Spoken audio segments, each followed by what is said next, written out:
हरिपुर नामक गांव में राधा अपनी बहन और मां के साथ रहती थी।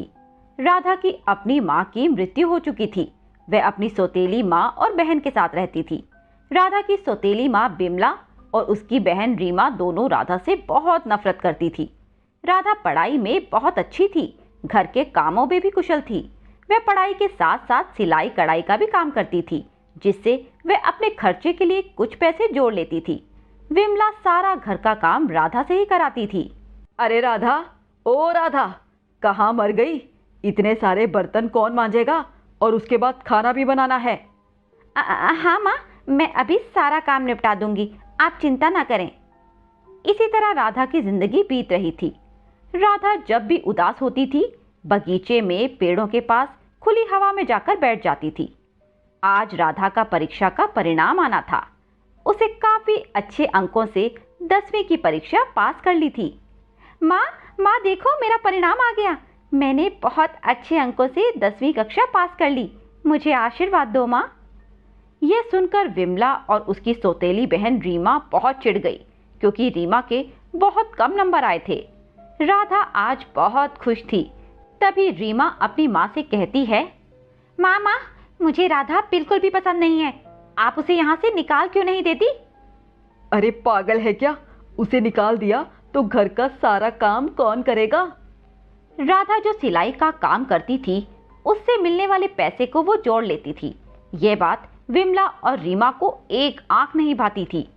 इसी बात से चिढ़कर एक दिन विमला ने राधा की मशीन को तोड़कर फेंक दिया, ताकि राधा उससे काम न कर सके और सारा समय घर के काम में ही लगी रहे।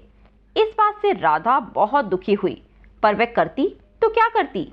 ना तो वह नई मशीन ले सकती थी और ना ही नए कपड़े सिल सकती थी। राधा रोते रोते बगीचे में जाकर एक पेड़ के नीचे बैठ गई।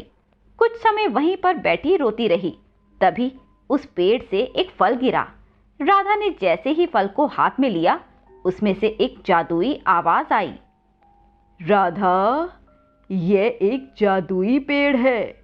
यह अच्छे और दुखी लोगों की मदद करता है। बोलो, तुम्हारी क्या परेशानी है? राधा ने हैरान होते हुए उस जादुई पेड़ को अपनी सारी परेशानी बता दी। तभी उस जादुई पेड़ से एक सुई और धागा गिरा। वह सुई बहुत ज्यादा चमक रही थी। अद्भुत चमक वाली यह सुई देखकर राधा हैरान हो गई।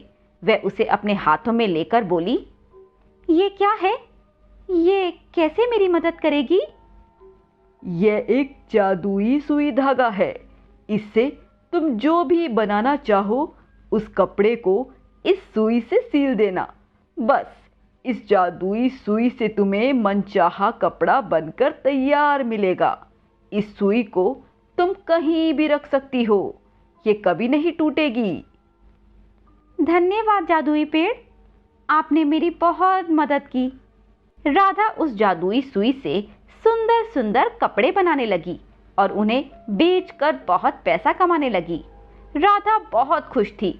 राधा की यह खुशी देखकर विमला और उसकी सौतेली बहन बहुत हैरान और बहुत परेशान हो जाती हैं। अरे, मैंने तो उसकी मशीन तोड़कर फेंक दी थी, फिर वह इतने सुंदर कपड़े कैसे बनाती है? बिना मशीन के ये होता कैसे है? माँ, कुछ तो गड़बड़ जरूर है, हमें पता लगाना ही पड़ेगा।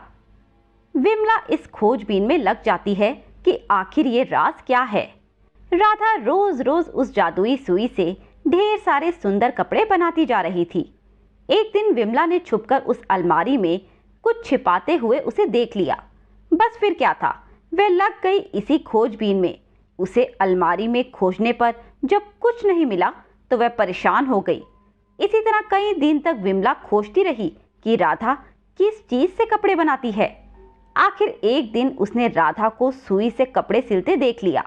राधा पर चिल्लाते हुए विमला बोली, राधा, ये सब क्या है? तू हम सबसे छुपकर ये क्या करती है? तू ये कपड़े बनाती कैसे है? ये हमें बताया क्यों नहीं तूने? ला, ये सुई मुझे दे दे। नहीं माँ, ये सुई मत लो। ये सुई मुझे उस जादुई पेड़ से मिली है जो उस बगीचे में है। ये कहते हुए राधा ने सारी कहानी विमला को सुना दी। विमला यह सुनकर हैरान हो गई और कहने लगी, ला, ये सुई मुझे दे दे, ये तो मेरे पास होनी चाहिए। तू इसे छोड़कर घर का काम निपटा ले, हम कपड़े बना लेंगे, शहर में बेचकर ढेर सारे पैसे कमाएंगे। चल चुपचाप जाकर घर का काम कर।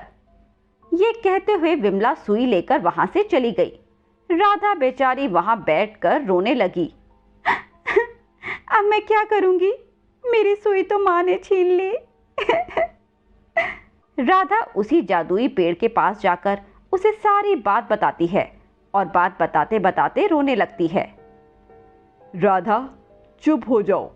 जिन्होंने तुम्हारी सुई चुराई है उन्हें उससे कोई लाभ नहीं मिलने वाला। उसकी सारी जादुई शक्तियाँ अब खत्म हो चुकी हैं। तुम रोना बंद करो। आज से तुम्हें मैं एक ऐसी शक्ति देता हूँ जिसे तुम कपड़े को हाथ लगाते ही उसे मनचाहा रूप दे पाओगी। तुमसे यह शक्ति ना कोई छीन पाएगा और ना ही चोरी कर पाएगा। अब निश्चिंत होकर तुम पहले जैसे सुंदर कपड़े बनाओ। तुम्हारा हाथ लगते ही वह कपड़ा सुंदर रूप ले लेगा। राधा ने पेड़ का धन्यवाद किया और घर आ गई। उधर विमला उस सुई से कपड़ा सिल सिल कर परेशान हो गई, पर कोई कपड़ा बनकर तैयार ही नहीं हुआ।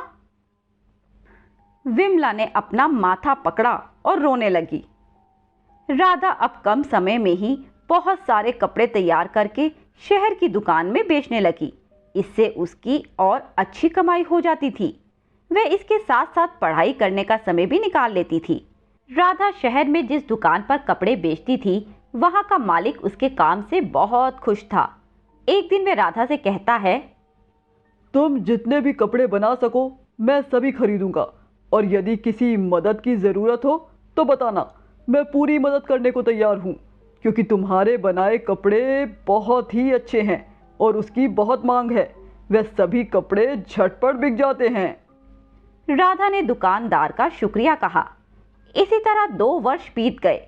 राधा कपड़े बनाती रही और साथ साथ अपनी पढ़ाई भी करती रही। उसकी 12वीं की परीक्षा का परिणाम आ गया था। वह काफी अच्छे अंकों से पास हो गई थी। राधा ने गांव छोड़कर शहर आने का सोच लिया था और आगे की पढ़ाई भी शहर में ही करने लगी थी। धीरे धीरे राधा का काम और बढ़ता गया और उसके पास बहुत पैसे आ गए। उसने शहर में ही एक बुटीक खोल लिया था और उसके साथ साथ एक बहुत बड़ा घर भी खरीद लिया था। उधर उसकी सौतेली माँ और उसकी बहन, उनकी हालत बद से बदतर हो गई थी और राधा, उसका जीवन खुशियों से भर गया था।